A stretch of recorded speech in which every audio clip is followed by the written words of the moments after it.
CJP గురించి మాట్లాడలేదు, సీజేపీని operate చేస్తున్న శక్తుల గురించి మాట్లాడుతున్నాను. ఎందుకంటే డీప్ స్టేట్కి ఒక అండర్స్టాండింగ్ ఉంది భారతదేశం మీద, ఎలాగైనా అస్థిరపరచాలి. సో రకరకాల మార్గాలు.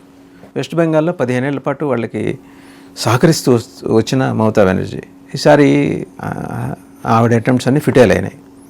ఎందుకంటే సంవత్సరానికి 5 లక్షల మందిని కనీసం లోపలికి ఓటర్లుగా తీసుకురావడానికి కావాల్సిన ఫండింగ్ అంతా డీప్ స్టేట్ చేసింది. అవన్నీ ఎస్టాబ్లిష్ అవుతూ వస్తున్న వాస్తవాలు. మొన్న మార్కో రూబియో వచ్చాడు, secretary of state external affairs, అంటే మనకు భాషలో విదేశాంగ మంత్రి. దిగి నేరుగా కలకత్తా వెళ్ళాడు. క్వశ్చనబుల్ ఇంటిగ్రిటీ ఉన్న మిషనరీస్ ఆఫ్ చారిటీ అనే సంస్థకి వెళ్ళి నన్స్తో మాట్లాడాడు. ఆ సంస్థ కింద 200 NGOలు పనిచేస్తున్నాయి. ఇప్పుడు మళ్ళీ నేను లింక్ చేస్తున్నాను ఇక్కడ FCRA.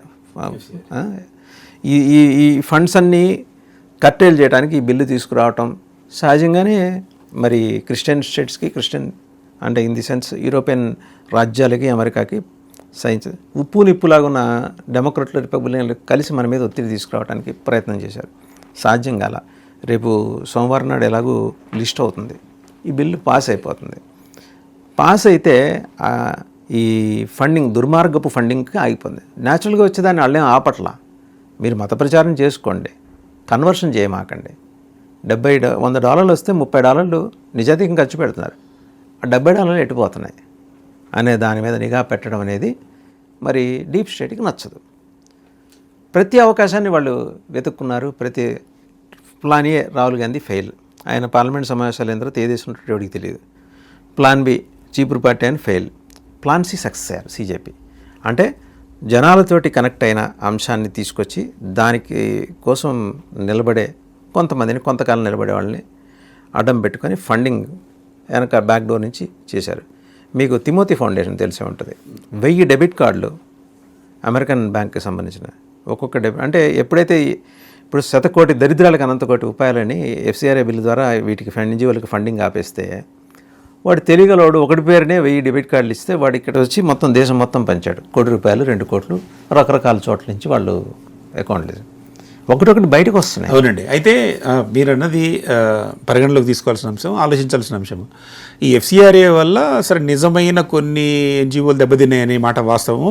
కానీ చాలా వరకు కూడా విదేశీ శక్తులు ఇక్కడ మత ప్రచారం చేయాలనుకుంటున్న వాళ్ళు ప్రచారానికి ఇబ్బంది లేదు. కన్వర్షన్ అనేది మేజర్ వాళ్ళ రోల్, వాళ్ళ ఐడియాలో అదొక పెద్ద ఎజెండా, అది జరుగుతుంది. అయితే వాసు గారు, నాకు ఒక అనుమానం ఉంది. డీప్ స్టేట్ చేస్తుంది, ఒక పెద్ద యంత్రాంగం కూర్చొని చేస్తుంది భారతదేశంలో అస్థిరత సృష్టించడానికి అని అంటుంటారు. కానీ నా అనుమానం ఏంటంటే, ఎందుకంటే ఇవన్నీ కూడా చాలా వరకు ifs and buts, 2 connecting dots. ఈ డాట్స్ కనెక్ట్ చేయాలంటే చాలా మన దగ్గర ఇంటెలిజెన్స్ చాలా ఉండాలి. కానీ నేను చదివినంత వరకు, నాకు అర్థమైనంత వరకు భారతదేశ యువతని, ముఖ్యంగా మనలాంటి చోట, ముఖ్యంగా సౌత్ ఇండియన్స్ని ఏదో విదేశీ శక్తి డబ్బులు ఇచ్చి ఉద్యమాలు చేస్తుందంటే మాత్రం నేను నమ్మలేను సార్. ఒకవేళ నాయకత్వానికి సంబంధించి కొంత డబ్బులు ఇచ్చి రెచ్చగొట్టి చేయవచ్చు. కానీ ఏ క్షణమైనా అది బయటపడితే మాత్రం ఊరుకునే శక్తులు మన వాళ్ళు అయితే కాదు. ముఖ్యంగా నార్త్ ఇండియాలో ఆపరేషన్స్ అది కొద్దిగా డిఫరెంట్ ఉంటాయి. కొంత అంటే ఈ బీమారు స్టేట్స్లో ఉన్న కొంత శక్తుల్ని ఉద్యోగాలకు దూరంగా, అంటే ఉద్యోగం వచ్చే పరిస్థితి లేని వాళ్ళని ఆపరేట్ చేస్తున్నారు, అది వేరే విషయమో. కానీ ఈ డీప్ స్టేటే అసలు మొత్తం యాజ్ ఇట్ ఈజ్గా మొత్తానికి డీప్ స్టేట్ ఉంది దీని వెనక అనేది మాత్రం నాకంటే పూర్తిగా నేను కన్విన్స్ కాని అంశం. నేను కూడా కన్విన్స్ కానండి. ఎందుకంటే రాహుల్ గాంధీ లాంటి వాళ్ళు, అరవింద్ కేజ్రీవాల్ లాంటి వాళ్ళు ఉన్నప్పుడు అది పూర్తి బాధ్యతని, జమేదారి నేను పూర్తిగా డీప్ స్టేట్కి నేను అట్రిబ్యూట్ చేయనండి. వీళ్ళు ఉన్నారుగా సహకరించడానికి. అంటే మీరు డీప్ స్టేట్కి వాళ్ళకి ఫండ్ చేస్తుంది అన్నట్టు, లేకపోతే అక్కర్లేదు. మనం బ్రిటన్ వెళ్ళి అదేదో యూనివర్సిటీలో బయట మామూలు వెయిటింగ్ హాల్లో ఒక మీటింగ్ పెట్టుకొని ఫలానా యూనివర్సిటీ ఆధ్వర్యంలో జరిగిన ఒక సమావేశంలో మనం మన దేశ పరువుని, ప్రతిష్టని తీసుకెళ్ళి బ్రిటిష్ వాడి కాళ్ళకి తాకట్టు పెట్టి మళ్ళీ మీరు వచ్చి మమ్మల్ని నేలండి, మీరు మా నెత్తినెక్కి డ్యాన్స్ కట్టండి అని అడుగుతున్న రాహుల్ గాంధీని అంతకుమించి ఎలా భిన్నంగా చూడాలి. ఇప్పుడు మీరు డీప్ స్టేట్ అంటున్నారు. ఈ రాహుల్ గాంధీ గారి పర్యటనలు, ఏదైనా పెద్ద ఇన్సిడెంట్ జరగగానే ముందు ఒక ఇది ఇక్కడ పార్టిసిపేట్ అయ్యి వెంటనే వెళ్ళిపోయి ఆయన ఎక్కడ ఉండటం, వీటన్నిటి వల్ల వచ్చిందని అనుకుంటా sir. All said and done భారతదేశ ప్రధానమంత్రుల్లో అంటే భారతదేశం కోసం బలిదానాలు చేసిన వాళ్ళు, కాంగ్రెస్ పరిభాషలో చెప్పాలంటే ఆ కుటుంబం ఉంది. సరే, వాళ్ళ మదర్ ఇటాలియన్ కాబట్టి ఆమెకి క్రైస్తవ మతంకు సంబంధించి వాళ్ళకి ఇవన్నీ అటాచ్మెంట్స్ అవన్నీ ఉన్నాయని ఈయన మీద కూడా వేరియస్ ఆరోపణలు వస్తున్నాయి. ఏది ఎంత ఈజీ అయిన అంశం కాదు. అంటే మొత్తం యువతని, భారతదేశంలో ఉన్న యువత అందరినీ కొనేసి ఉద్యమాలు నడుపుతారు అనేది I don't by that argument. అంటే కాంగ్రెస్ అది చేయలేదండి. కాంగ్రెస్ ఇప్పుడు ఆర్థికంగా బాగా సిక్ అయి ఉంది. కాంగ్రెస్ అది చేయలేదు కాబట్టి బయట నుంచి సపోర్ట్. ఏ రోజు ఈ దేశం పట్ల ప్రేమను వాళ్ళు కనిపించారు. Leave about the towering personalities అండి, నేను వదిలేయండి. మీరు అట్లీస్ట్ మన్మోహన్ సింగ్ గారు వారు జీవించున్నంత వరకు వారికి సపోర్ట్గా నిలబడిన పెద్ద ఎకో సిస్టమ్, అహ్మద్ పటేల్, జనార్దన్ ద్వివేది, మోతీలాల్ వోరా, అస్కర్ ఫెర్నాండెస్ ఉన్నారు. వాళ్ళని మనం తక్కువ చేసి చూడలేం. గొప్ప గొప్ప లీడర్స్. ఏకే యాంటోనీ విధానపరంగా మనం విభేదించచ్చు కాక ఎంత సింపుల్గా ఉంటారు ఏకే యాంటోనీ. ఈ రోజుకి ఆయన ఢిల్లీలో ఆటోలో తిరుగుతాడు.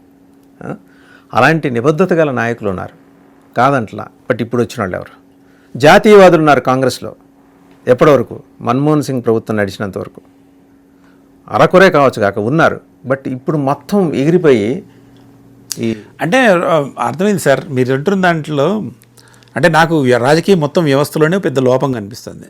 సరే, వీళ్ళు కాంగ్రెస్లో లీడర్షిప్ క్వాలిటీస్ అది వదిలేయండి. రాహుల్ గాంధీ బెస్టా, ప్రియాంక గాంధీ బెస్టా, అదంతా వాళ్ళ దాకా రాలేదు, వదిలేస్తే. ఇప్పుడు మీరు అంటున్నట్టు ఓన్లీ డీప్ స్టేట్ ఆపరేట్ చేయాలంటే ఓన్లీ కాంగ్రెస్ని మాత్రమే చేస్తుంది. బీజేపీలో వాళ్ళని కూడా చేసే అవకాశం ఉంటుంది కదా. ఒకవేళ కొనాలనుకుంటే వీళ్ళని కూడా కొనొచ్చు కదా. అంటే వాళ్ళు కొనలేదు, ఎవరు ఆపరేట్ చేస్తున్నారు. ఇంకొకటి, బీజేపీ కూడా కేవలము ఇది పరిశుద్ధమైన పార్టీ అని లేకపోతే లేదు కదా. రాజకీయాల్లో ఉన్న వాళ్ళు చారిటీ చేయట్లేదు.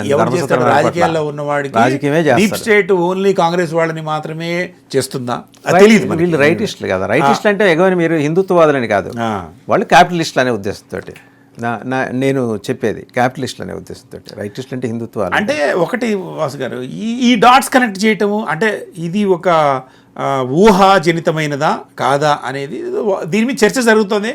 బట్ ఒకటి సార్, భారతదేశంలో ఉన్న యువత, నేను ఆనందిస్తున్న అంశం ఏంటంటే భారతదేశంలో ఉన్న యువత ఫస్ట్ టైము సరే సోషల్ మీడియా వలన దేని వలన ఇంపాక్ట్ అయ్యి భారతదేశం గురించి ఆలోచించడం, మాట్లాడటం ఇప్పటిదాకా లేని ఒక అంశం. ఏదో క్రికెట్కి, ఆటలకి, వీటికి పరిమితమైన వాళ్ళు ఇప్పుడు బయటకు విభేదిస్తాను. లోక్నాయక్ జయప్రకాష్ నారాయణ ఉన్నప్పుడు ఏ సోషల్ మీడియా ఉంది? ఎలాంటి నాయకులు, గొప్ప గొప్ప నాయకులు పుట్టుకొచ్చారు? ఎలాంటి జార్జ్ ఫెర్నాండెస్, మీరు నేమ్ ఎనీబడి అండి. అట్లా ఉద్యమంలో కూడా యూత్ ఉన్నారు. యూత్ అసలు అస్సాంలో వచ్చిన ఉద్యమం కూడా యూత్ నుంచే. కానీ సార్ కొన్ని సంవత్సరాలుగా నేను ఫీల్డ్లో గమనిస్తున్న అంశం ఏంటంటే స్తబ్దత ఉందని, ఆ స్తబ్దతని విచ్ఛిన్నం చేసి ఒక చర్చ జరిపిందని. సార్ ఇంకొకటి, నేను ఇక్కడ హైదరాబాద్లో జరిగిన బొద్దింకల పార్టీ దానికి మీటింగ్కి పిలిస్తే నేను వెళ్ళి మాట్లాడొచ్చానండి. నాకు జెన్యూనిటీ ఎంత ఉంది వీళ్ళలో అని విడివిడిగా కూడా మాట్లాడా చాలా మందితో నేను. అంటే మీరు డౌన్ సౌత్ ముఖ్యంగా ఇటుపక్క ఉన్న పిల్లలు, రాజకీయ చైతన్యం ఉన్న పిల్లలు, మనం ఏదో ఒకటి చేయాలి, భారతదేశంలో మనం కూడా భాగస్వాములం కావాలనుకున్న వాళ్ళు రైట్లో ఉన్నారు, లెఫ్ట్లో కూడా ఉన్నారు. రైట్ నుంచి వస్తున్న పిల్లలు కూడా చాలామందికి ఇప్పుడు జరుగుతున్న పరిణామాలు అంత ఆసక్తికరంగా లేవు, అంటే ఉత్సాహకరంగా కూడా లేవు. సార్ ఇప్పుడు ఉద్యోగాలు కావాలి సార్, విద్యా వ్యవస్థ బాగుండాలి సార్. వీటన్నిటికి సంబంధించి ప్రభుత్వం ఏదో చేయాల్సింది చేస్తుంది, కానీ వాళ్ళ అంచనాలకు తగ్గట్టు జరగట్లేదు. అంతర్జాతీయ పరిణామాలన్నీ భారత వ్యవస్థకు అనుకూలంగా ఏం లేవు. ఇంకొకటి, ఆర్థిక మాంద్యమైన పరిస్థితి కనిపిస్తోంది. వీటన్నిటికి సంబంధించిన పోరాడతాడా అనుకుంటే రాహుల్ గాంధీ గారికి అంత సామర్థ్యం ఉన్నట్టు కనిపించదు ఏదేమైనప్పటికీ. సో ఉండదు. కమ్యూనిస్టులకు సంబంధించిన వాళ్ళ పోరాటాలు అవన్నీ పోయినాయి. అసలు ఈ బొద్దింక పార్టీ ఉద్యమం మొత్తంలో కమ్యూనిస్టులు ప్లే చేస్తున్న రోల్, వాళ్ళు చైనా ఎంబసీలో గడిపినంత సమయం జనంలో గడిపితే బాగానే ఉంటుంది. అయితే మనం డీటెయిల్గా మాట్లాడదాం. Thank you very much Ram గారు. Thank you very much. So ఒక ఎమినెంట్ జర్నలిస్ట్గా రాము గారు అక్రాస్ ద కంట్రీ పర్యటించారు. రకరకాల జీవన గమనాలని చాలా నిశ్చితంగా అధ్యయనం చేసినారు. పరస్పర విరుద్ధ భావజాలం ఉన్నప్పటికీ మా మధ్య స్నేహం కంటిన్యూ అవుతూనే ఉంటుంది. అంటే ఆయన నిశ్చిత పరిశీలన అది. రెండో అంశానికి వచ్చేప్పటికి ఏంటంటే వాస్తవం దగ్గరికి వచ్చేప్పటికి రాజీ పడరు. అది అవతలకి నచ్చినా నచ్చకపోయినా అవి చాలా నిక్కచ్చిగా కుండబద్దలు కొట్టినట్టుగా చెప్తారు. ఎవరు ఆలోచించని ఇంకో కోణాన్ని బయటికి తీసి విశ్లేషిస్తారు. ధన్యవాదాలు రామ్ గారు. Thank you sir.